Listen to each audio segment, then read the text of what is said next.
Paksiw na isda tayo, paksiw. Yan, luto ng aking paksiw na isda.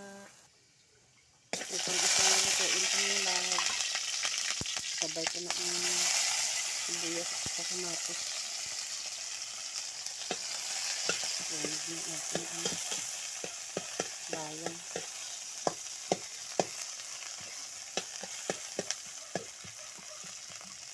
Yan. Busy talaga ang nanay.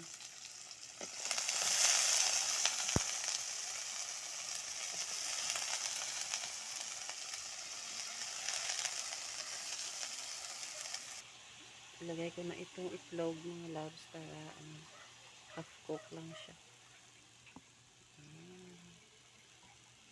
Dapat kasi magluto ng margusto, yung half cook lang, green pa.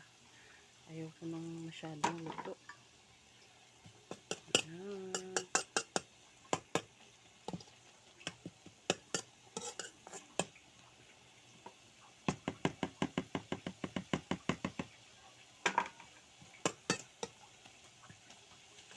Busy talaga ang nanay.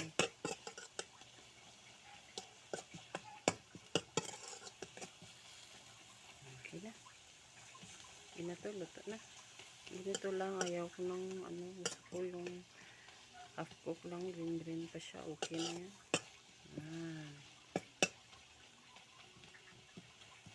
Ayaw ko ng sabog na yung palaya.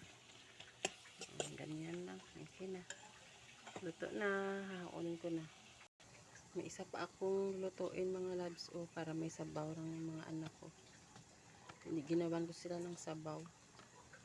Para may sabaw lang sila. Kasi pag may sabaw, mabilis silang kumain. Hindi bagal-bagal. Isda lang to mga loves kasi wala akong pambili ng karne. Yung ulam nila pritong isda lang kaya gumawa ako ng paraan para may sabaw lang sila.